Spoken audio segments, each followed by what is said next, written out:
Episode 135 of the podcast. What message are we sending when we charge a handling fee for a dog who has trouble during the grooming process? Find out this week.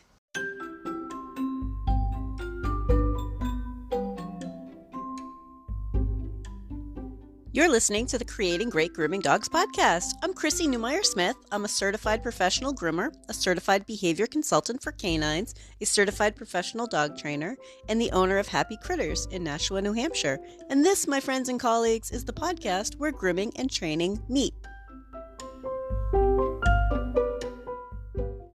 This week I want to talk about handling fees. It's something that comes up every now and then. We're always trying to figure out how do we price things. Now, I am not really a huge fan of handling fees. Now you might be thinking, well, Chrissy, we certainly have to charge these people. Yes, you absolutely do. You need to charge them. However, the message I feel gets sent with a handling fee is that owners are just hearing an upsell. They're not really thinking, oh, this is extra work. This is unsafe. This is a dog that needs help and this needs to be worked on. They're just going to say, oh, well, I have to pay a little bit more because my dog's kind of a jerk. Talk. The dog's kind of a jerk, right? When we think about handling fees from an owner's point of view, from a customer point of view, they're not really sure what we do. So part of my safety policy is about telling people that behavior problems during grooming are safety issues. Safety. It is not just about how difficult it is to do the job. It's also a safety issue and it's time consuming. So instead of thinking about it in terms of a handling fee or even wording it as a handling fee, the way that I work on it is I tell people I will charge you for my time, whether your dog is finished or not. Now, that is a tougher one for people. They're like, what do you mean if he's not finished? That's why we circle back to things like a safety policy. Well, your dog isn't well prepared for our services, but I have an amount of time that I'm allotted for your dog during my grooming day. And that could be, any amount of time, really. Even if they're there for an 8-hour day, certainly you didn't plan on working for 8 hours on one Yorkie who hates having his feet touched. That's not realistic. It's not like you've made more space in your day because he's there for 8 hours, we need to remind people, I have a certain amount of time that I can work with your dog during this day. And if I work on them for that long, I will charge you for that amount of time. Because that's fair. Everybody gets paid by the work that they're doing. So we just need to help owners understand that they're not buying a haircut. This is a service. It's not an item. And when we charge something like a handling fee, it kind of becomes an item. It kind of becomes like, well, I bought a haircut. I looked up at the board and I saw what I wanted. And that was that price. And then they told me that, he's also not good. So I have the not good for nails, and they don't understand where those charges are coming from. Not because they're bad people, right? And I know I say that a lot and I joke around about it. But seriously, we need to get into our owners' heads. They don't know what they're buying. What? He's a little dog. How hard could it be to do his nails? So again, thinking in terms of the example of a Yorkie who hates having his feet touched, it's not about whether or not I could get those nails done, because I can certainly overpower him. But it's about if I overpower him and he's struggling and flailing and he breaks his own leg, twists his own neck, works himself into a freaking little heart attack, people don't understand that their dogs also tend to be more fragile than they think they are. It's not about if this dog could kill me. Your Yorkie's not going to bite me to death. That's not the issue. The issue is that your Yorkie, in this case, our imaginary Yorkie, in this case, your Yorkie is going to take extra effort to try to get stuff done. Extra effort, more time consuming, therefore, the charges are going to reflect the amount of time I spent working with your dog. And it may not reflect the normal price for a haircut. And it's not going to be a discount because he doesn't look pretty. In fact, I want to mention that here too, because I see that a lot. Like, oh God, and I couldn't get him done. And I feel like, should I give them a discount because I couldn't get it done? And every time I hear a groomer saying that, it breaks my heart. Because you guys need to know that your efforts are worth money. Your effort is worth money. You don't need to get that dog beautiful. You don't need to offer them a discount off your regular price because you spent an extra hour and the dog's not looking good. Like, no, don't do that to yourself. Please don't do that to yourself. But if we go ahead first with a safety policy, which I've mentioned plenty of times, I know it's at least in the first episode. I've mentioned it plenty of times, but when we go in, starting with a safety policy, before we even put that dog in the back room, before we even bring that dog away from its owner, we're telling them about a safety policy. This, by the way, is the way that I will handle things if your dog becomes overly stressed, anxious, aggressive, or even silly. If your dog is becoming hard to groom, this is the way I proceed. This is the way my pricing works. I will charge you for my time. To be fair, I will charge you for my time. Now, if I don't complete your dog, if I had an hour allotted for this particular brush out or something, and I don't do it, then I won't charge you for a whole hour. But I will always charge for my time. The problem with a handling fee is that a handling fee turns into something that the owners will simply budget. And then they will complain when it costs a little bit more. Or they might complain when it costs a little bit more. Not all owners are going to complain. But these are the people who are like, oh, so it costs X, Y, Z amount of money for a haircut, but you're charging me like an extra 10 for handling fee? Okay. And they write that down. And they put it in their checkbook, extra 10 for a handling fee. And you're like, oh, okay. Apparently they're just going to think that if I pay $10 more, I never have to train my dog. So that's why handling fees backfire. They are not thinking about solutions. They're just like, oh, I wonder if anybody else charges less for a handling fee, because they don't know what they're buying.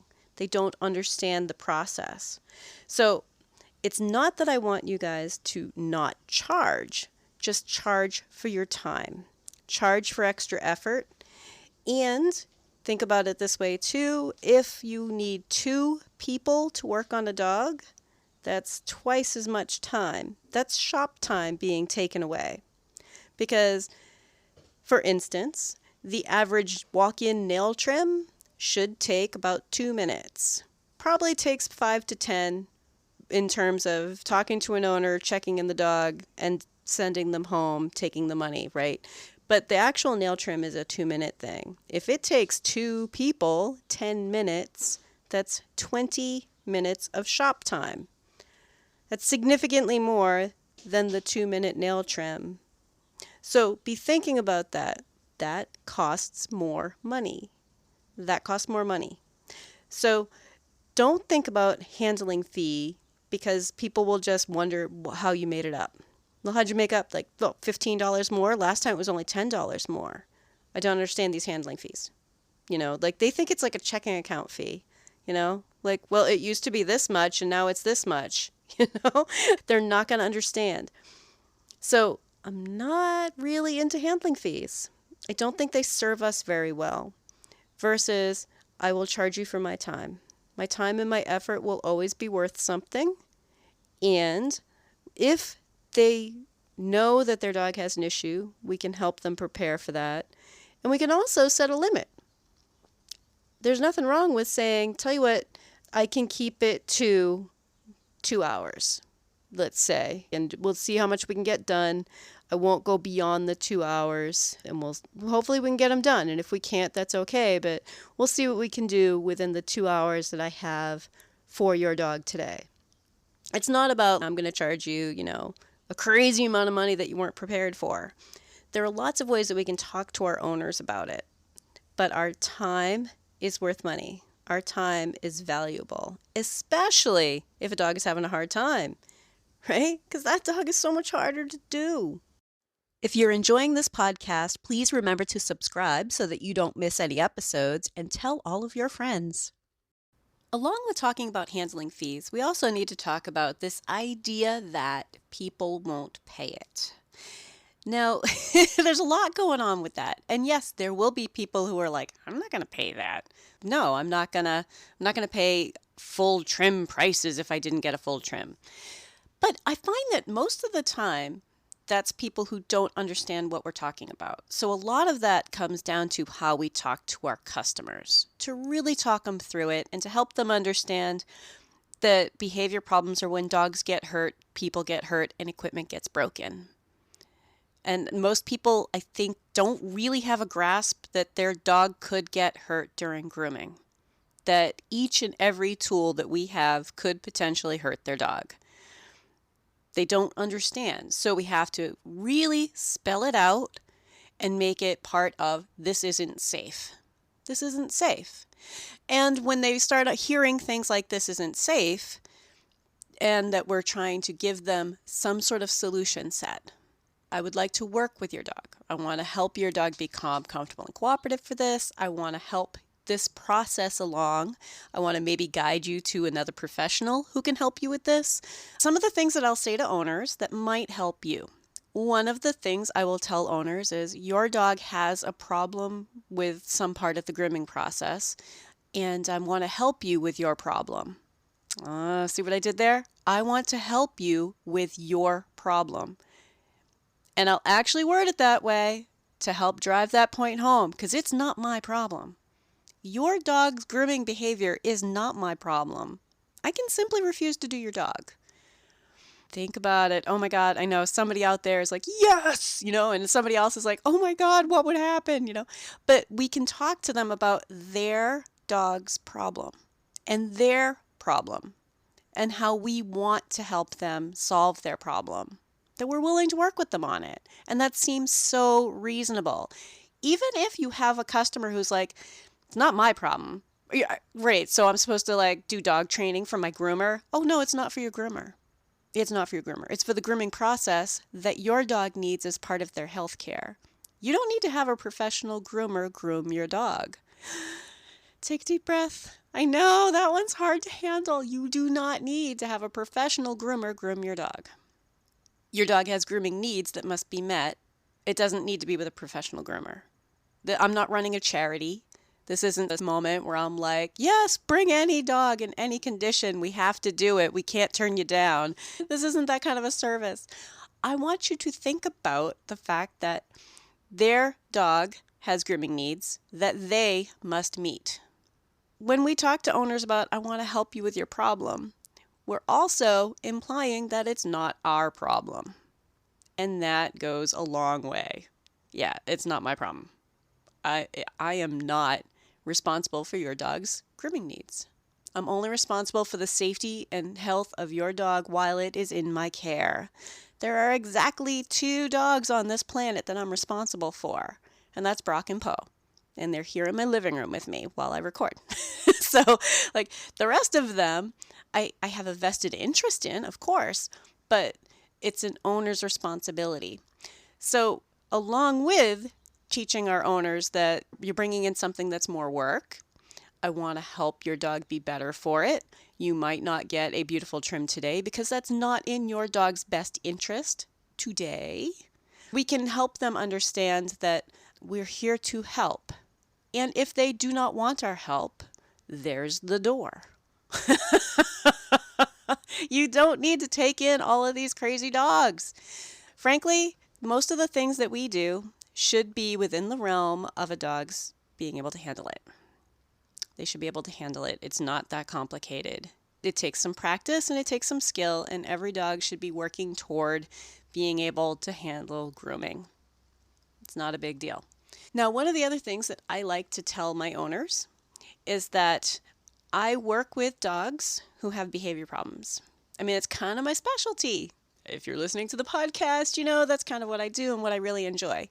And another way that I word that for people is that because of that, I'm going to be a little bit more of a snob about if your dog is not making any progress because you don't value that and you don't think you need to work with your dog, you're not my customer. I'm going to be kind of a snob about it. I'm not going to get hurt because mommy bought a dog. I wanted a puppy and I don't want to teach him anything. No, I'm not going to get hurt for you. And I think that some of us have already hit the point where we've had an injury because of a dog being a little bit wild. For me, one of those times was I had an Akita in the bathtub at the grooming van I was working on who just bounced out of the tub and hit me in the shoulder and twisted my back in such a way that I really thought I was going to have to give up grooming. In fact, at that point, I gave up working on the grooming van. I was only doing a couple of my house call people for a while and got a job outside of grooming. Yeah, I was assistant manager at a fabric store for about a year while my back healed. And there's no need for that. And I think for some of us, until we have that kind of an injury that makes us go, oh my God, what am I going to do with my life if I can't do this anymore? That you don't really think about the fact that we shouldn't be getting injured because of behavior problems. That's not okay. It's not okay. And we can talk to our owners about helping us work with the dogs, getting them on board with what needs to be done, helping them understand that if we start seeing aggression or nervousness or a dog that's having a hard time, that we're going to slow down, we're going to back off, and we're not going to care about getting the grooming done because you're not buying a haircut. You're not buying a haircut. It's not something that's in a box that can be shipped to you. It's not an item. You're buying a service.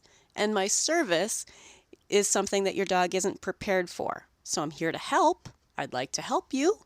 But at the end of the day, it's your dog. It's not my dog. It's not my dog. There's not much I can do if you do not want to be on board with that. Sometimes you have to word it as, I can see 5 or 6 different ways for that to turn into an injury. And usually pretty much any behavior problem, I can think of 5 or 6 ways for that to turn into an injury.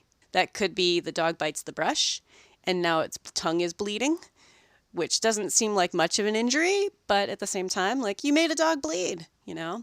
Dog's thrashing around, ends up quicking a nail super far back and it just won't stop bleeding. Dog turns fast, slices itself on a pair of shears. Lots of things can happen. Dog starts flailing around and hurts its neck. Dog starts flailing around, hurts its leg. Dog, tries to bite us. Now we're into people getting hurt. Dog tries to fly off the table. We get hurt trying to catch it. We get into equipment getting knocked around, grooming arms getting broken. I've had a table get thrown off sideways because the dog was just so huge that when they jumped off, they launched and they took the grooming arm down with them. And crazy things that we should not have to deal with. So when we talk to managers who maybe aren't groomers, like, hey, this is the variety of ways that a dog could become hurt. And that's not even including stuff like the dog that's just getting too stressed out that might have a seizure, might have a heart attack, might have a stroke. Certainly isn't learning that this is safe and relaxing and is set up for more calm groomings throughout its lifetime. Grooming is a necessary part of a dog's life, and they're going to live to be about 15. So especially if they're young, they need to learn how to handle this process so that they will be continuing to have a good grooming experience most of their life, because eventually the older dogs are going to be sore. So when we talk about calm, comfortable, and cooperative, there's going to become times in most dogs' life where we can't help them be comfortable. There are things we can help them be comfortable with, but their body is uncomfortable. And if we have a dog who's learned that this is safe, who's learned that we're going to pay attention when they're stressed or when they're sore, those dogs don't turn into dogs that are hard to groom. That's really important. Those dogs don't turn into, sorry, I can't groom him anymore. He's old now and he's never really liked it. And now I'm worried about hurting himself or having a heart attack because he's 16 and, send him to the vet for grooming from now on, because that's not going to happen. Vets aren't going to sedate a 16-year-old dog to get them groomed unless they're totally matted. We need to be thinking about the future and helping dogs understand that this is safe, everything's fine. so that later in life when they are uncomfortable, we can go back and just modify our grooming. Like, oh, he's not getting poodle feet anymore.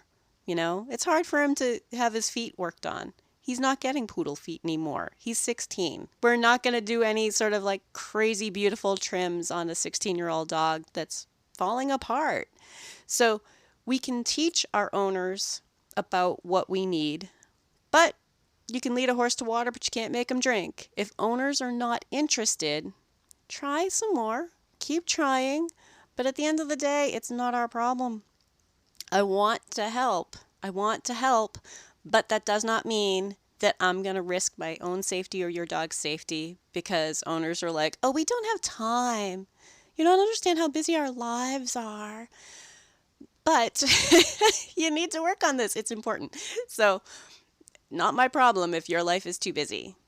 Your life just got a lot more busy because now you're going to be scrambling to try to find someone else who's going to groom your dog and put up with that. And my wish is for all groomers to be saying pretty much the same thing. You know what? We really need to work on this behavior part because you shouldn't be afraid of grooming. We really need to work on this behavior part. Have you tried this? Have you tried this? Have you talked to a trainer? Have you talked to your vet? We need to work on this. Or you need to do it yourself. If you'd like more information, you can find me at Chrissy@happycritters.net, happycrittersdogtraining.com, or you can join the Facebook group, Creating Great Grooming Dogs podcast, or the Facebook page, Creating Great Grooming Dogs. I really look forward to hearing from you.